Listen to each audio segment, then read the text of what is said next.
ದುರ್ಗಾ ಪರಮೇಶ್ವರಿಗೆ ನಂದಿನಿ ನದಿ ಪ್ರದಕ್ಷಿಣೆ ಹಾಕ್ತಾ ಇದೆ. ಕಟೀಲು ಕ್ಷೇತ್ರದ ದೃಶ್ಯ ಡ್ರೋನ್ ಕ್ಯಾಮೆರಾದಲ್ಲಿ ಸರಿಯಾಗಿದೆ. ತುಂಬಿ ಹರಿಯುವ ನದಿ ಮಧ್ಯೆ ಇರುವಂತಹ ದೇಗುಲ ಇದು. ದೇವಸ್ಥಾನವನ್ನ ಆವರಿಸಿ ಹರಿಯುವ ನಂದಿನಿ ನದಿ, ಪೌರಾಣಿಕ ಹಿನ್ನೆಲೆ ಒಳಗೊಂಡಿರುವಂತಹ ನಂದಿನಿ ನದಿ, ಮಳೆಗಾಲದಲ್ಲಿ ರುದ್ರ ಭಯಂಕರವಾಗಿ ಹರಿಯುವಂತಹ ನದಿ ಈಗ ದೇವಾಲಯವನ್ನ ಸುತ್ತುವರೆದಿದೆ. ದುರ್ಗಾ ಪರಮೇಶ್ವರಿಗೆ ನಂದಿನಿ ನದಿ ಪ್ರದಕ್ಷಿಣೆ ಹಾಕ್ತಾ ಇದೆ.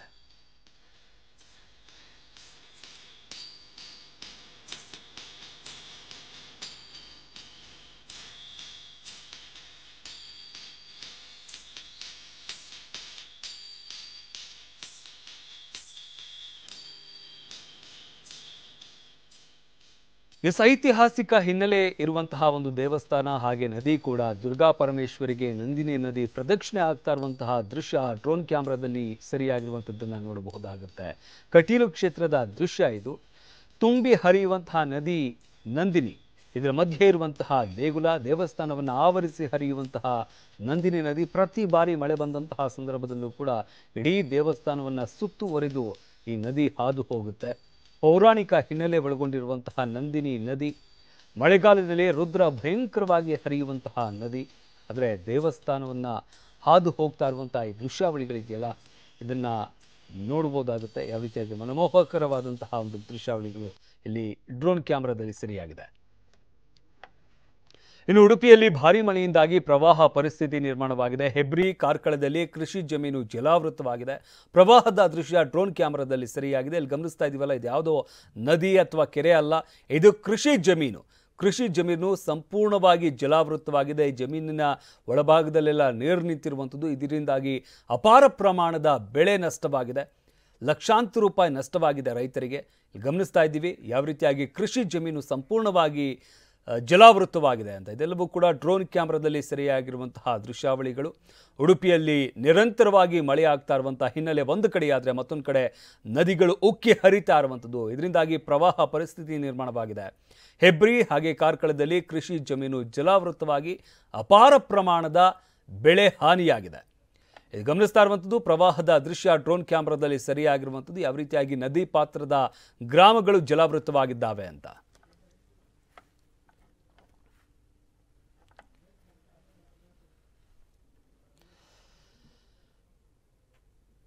ಇನ್ನು ಬೈಂದೂರಿನ ದೃಶ್ಯಾವಳಿಗಳನ್ನು ನಾವು ಗಮನಿಸ್ತಾ ಇದ್ದೀವಿ. ಬೈಂದೂರಿನಲ್ಲೂ ಕೂಡ ಪ್ರವಾಹ ಪರಿಸ್ಥಿತಿ ಯಾವ ಮಟ್ಟಿಗೆ ಇದೆ ಅನ್ನೋದಕ್ಕೆ ಈ ಡ್ರೋನ್ ಕ್ಯಾಮ್ರಾದ ದೃಶ್ಯಾವಳಿಗಳೇ ಸಾಕ್ಷಿ ಆಗ್ತಾ ಇರುವಂಥದ್ದು. ಇಲ್ಲೂ ಕೂಡ ಕೃಷಿ ಜಮೀನುಗಳು ಜಲಾವೃತವಾಗಿರುವಂಥದ್ದು. ಅಪಾರ ಪ್ರಮಾಣದ ಅಂದರೆ ನೂರಾರು ಎಕರೆ ಜಮೀನು ಜಲಾವೃತವಾಗಿದೆ. ಇದರಿಂದಾಗಿ ಅಪಾರ ಪ್ರಮಾಣದ ಬೆಳೆ ಹಾನಿಯಾಗಿದೆ. ಇಲ್ಲಿ ಗಮನಿಸ್ತಾ ಇದ್ವಿ ಯಾವ ರೀತಿಯಾಗಿ ಕೃಷಿ ಜಮೀನು ಜಲಾವೃತವಾಗಿದೆ ಅಂತ. ಅದೇ ರೀತಿಯಾಗಿ ಗ್ರಾಮದ ಒಳಗೂ ಕೂಡ ನೀರು ನುಗ್ಗಿದೆ.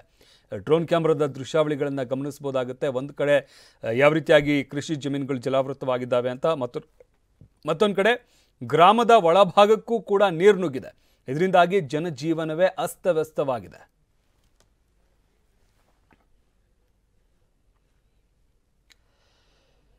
ಇದು ನೇತ್ರಾವತಿ ನದಿಯ ದೃಶ್ಯಾವಳಿಗಳು. ಯಾವ ರೀತಿಯಾಗಿ ತುಂಬಿ ಹರಿತಾ ಇದೆ ನೇತ್ರಾವತಿ ನದಿ ಅಂತ. ಒಂದು ಕಡೆ ರೈತರಿಗೆ ಅಂದರೆ ಬೇರೆ ಬೇರೆ ಭಾಗದಲ್ಲಿ ನದಿ ಪಾತ್ರದ ಜನ ಏನಿರ್ತಾರೆ ಅವರಿಗೆ ಒಂದು ಕಡೆ ಖುಷಿ ವಿಚಾರ, ಮತ್ತೊಂದು ಕಡೆ ಭಯ ಆತಂಕದ ವಿಚಾರವೂ ಕೂಡ ಹೌದಾಗುತ್ತೆ.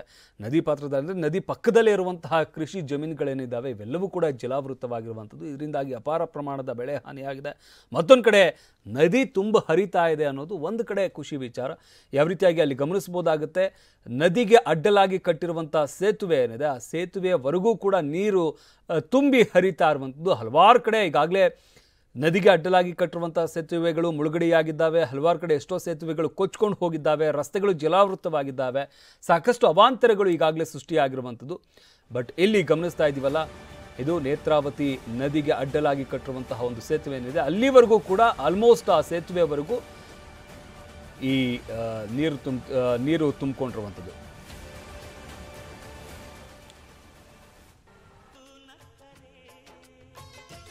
ಇನ್ನು ಕಪಿಲಾ ನದಿ ಕೂಡ ತುಂಬಿ ಹರಿತಾ ಇದೆ. ಮೈಸೂರಿನ ಕಪಿಲಾ ನದಿ ಅದು ಕೂಡ ತುಂಬಿ ಹರಿತಾ ಇರುವಂಥದ್ದು.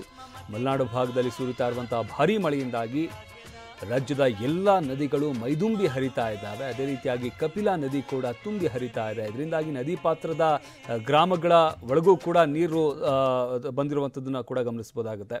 ಇನ್ನು ಇದು ಹೊಗೆನಕಲ್ ಫಾಲ್ಸ್. ಪ್ರವಾಸಿ ತಾಣ ಸಾಕಷ್ಟು ಜನ ಇಲ್ಲಿಗೆ ಹೋಗಿರ್ತೀರಾ. ಬಟ್ ಈ ಸಂದರ್ಭದಲ್ಲಿ ಅಲ್ಲಿ ನೋಡೋದಕ್ಕೆ ಎರಡು ಕಣ್ಣು ಸಾಲದು, ಆದರೆ ಬಹಳ ಎಚ್ಚರಿಕೆಯಿಂದ ಇರಬೇಕಾಗುತ್ತೆ. ಯಾಕಂದರೆ ಪ್ರವಾಹದ ಭೀಕರತೆ ಬಹಳ ಹೆಚ್ಚಾಗ್ತಾ ಇರುವಂಥದ್ದು. ಕ್ಷಣ ಕ್ಷಣಕ್ಕೂ ಕೂಡ ನೀರಿನ ಪ್ರಮಾಣ ಒಂದು ಕಡೆ ಹೆಚ್ಚಾಗ್ತಾ ಇದೆ. ರುದ್ರ ರಮಣೀಯ ದೃಶ್ಯ ಅಂತ ಹೇಳ್ತೀವಲ್ಲ, ಆ ರೀತಿಯಾದಂಥ ದೃಶ್ಯಾವಳಿಗಳು ಇಲ್ಲಿ ಕಂಡು ಬರ್ತಾ ಇರುವಂಥದ್ದು. ಹೊಗೇನಕಲ್ ಫಾಲ್ಸ್ ಇಲ್ಲಿ ಗಮನಿಸ್ತಾ ಇದ್ವಿ. ಯಾವ ರೀತಿಯಾಗಿ ಹಾಲ್ನೊರೆಯಂತೆ ನದಿಯ ನೀರು ಹರಿತಾ ಇರುವಂಥದ್ದು ಗಮನಿಸ್ಬೋದಾಗುತ್ತೆ.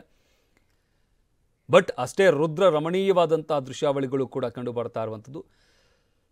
ಸಾಕಷ್ಟು ಜನ ಈ ಪ್ರವಾಸಿ ತಾಣಗಳಿಗೆ ಹೋದಂತಹ ಸಂದರ್ಭದಲ್ಲಿ ನದಿ ಪಕ್ಕಕ್ಕೆ ಹೋಗುವಂಥದ್ದು ಅಥವಾ ನೀರು ಹರಿತಾ ಇರುವಂಥ ಜಾಗಕ್ಕೆ ಅಲ್ಲೇ ಪಕ್ಕಕ್ಕೆ ಹೋಗಿ ಫೋಟೋ ತೆಗೆಸ್ಕೊಳ್ಳುವಂಥದ್ದು, ವಿಡಿಯೋ ಮಾಡ್ಕೊಳ್ಳುವಂಥದ್ದು, ರೀಲ್ಸ್ ಮಾಡುವಂಥದ್ದು, ಈ ರೀತಿಯಾಗೆಲ್ಲ ಹುಚ್ಚಾಟವನ್ನು ಮಾಡ್ತಾ ಇರ್ತಾರೆ. ಬಟ್ ಅದರಿಂದಾಗಿ ಏನೆಲ್ಲ ಅನಾಹುತಗಳಾಗಿದ್ದಾವೆ ಅನ್ನೋದನ್ನು ಪ್ರತಿದಿನವೂ ಕೂಡ ನಾವು ಗಮನಿಸ್ತಾ ಇರ್ತೀವಿ. ಹಲವಾರು ಕಡೆ ಯಾವ್ಯಾವ ಭಾಗದಲ್ಲಿ ಏನೆಲ್ಲ ಆಯಿತು ಅಂತ ಅಂದರೆ ತುಂಬ ಜನ ಈಜು ಬರೋರು ಕೂಡ ಇಲ್ಲಿ ಈ ಪ್ರವಾಹದ ರಭಸ ಇದೆಯಲ್ಲ, ಆ ರಭಸಕ್ಕೆ ಸಿಲುಕಿದ್ರೆ ಈಜು ಬಂದರೂ ಕೂಡ ಬದುಕುಳಿಯೋದು ಸಾಧ್ಯವಾಗೋದಿಲ್ಲ. ಅಷ್ಟರ ಮಟ್ಟಿಗೆ ರಭಸವಾಗಿ ಆ ನದಿ ನೀರು ಹರಿತಾ ಇರುತ್ತೆ.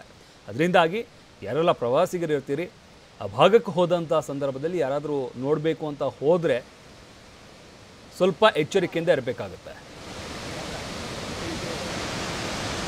ಅಲ್ಲೇ ಗೊತ್ತಾಗಲ್ಲ ಅದು.